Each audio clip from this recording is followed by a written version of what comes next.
Никто не станет отрицать, что многие из нас едят слишком много. Настолько много, что мы даже возвели еду в культ.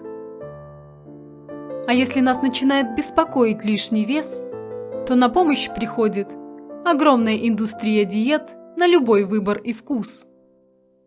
И мы впихиваем в себя ненавистный зеленый салат или капустно-яблочный суп, а то и вовсе практикуем интервальное голодание, тайно поедая котлетки по ночам.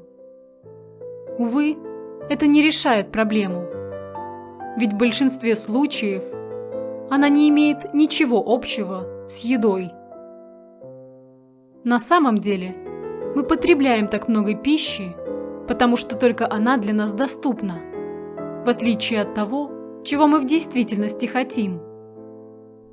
Логичный вопрос: что может быть недоступно, если в наше время можно найти практически все?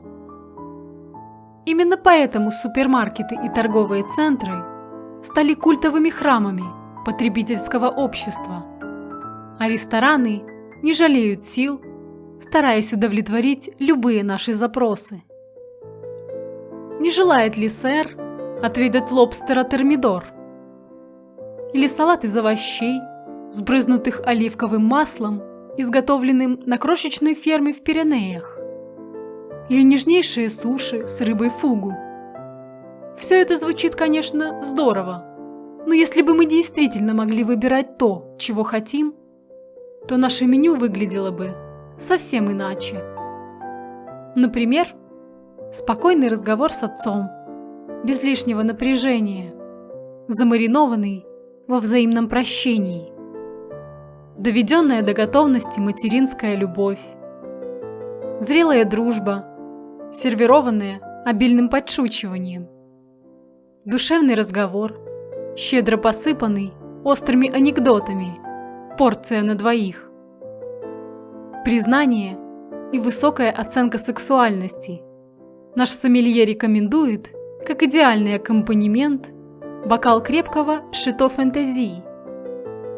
И на десерт щедрый половник медового прозрения. Другими словами, мы жаждем не пищи, но меню ресторанов, даже самых шикарных, способны предоставить нам только то, что может ненадолго заглушить наши истинные желания. Они реагируют лишь на очень узкий сегмент наших истинных аппетитов. Но в результате мы очень много говорим о еде и очень мало о том, что нам действительно необходимо. Ведь это не итальянская пицца, испанский сыр или аргентинский стейк. Нам нужна дружба, когда мы можем исповедаться о наших самых мрачных желаниях и быть понятым.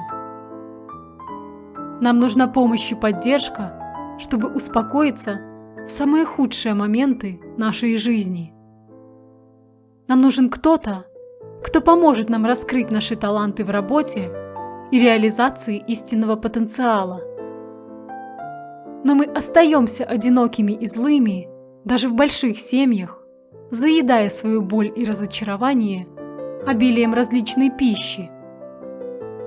Ведь мы срываемся и покупаем очередную пачку чипсов или чизбургер не потому, что нам это действительно необходимо, а потому что мы просто не знаем, куда еще обратиться за помощью. И только пища помогает нам, хотя бы ненадолго, удовлетворить свои внутренние желания. Еще одна причина, по которой мы очень много едим, из-за сильной ненависти к себе.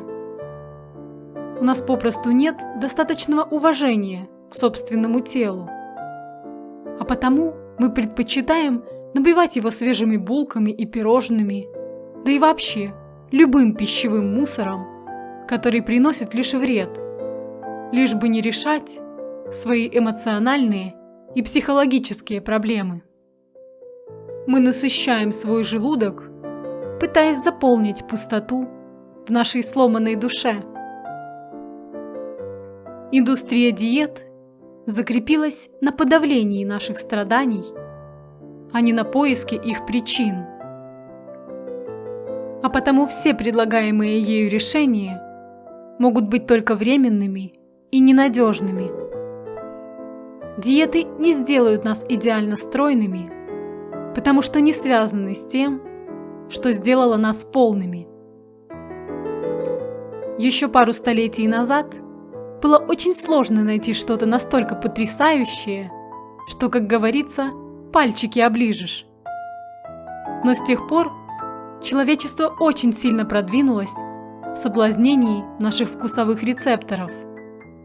Мы превзошли свои самые дикие ожидания. Но в других областях мы едва ли продвинулись в понимании, как обеспечить себя тем, что мы на самом деле хотим потреблять. Пониманием, нежностью, прощением, примирением и близостью. Мы слишком много едим не потому, что мы жадные, как мы часто обвиняем себя, а потому что мы живем в мире, где полки по-прежнему не содержат тех ингредиентов, которых мы действительно жаждем.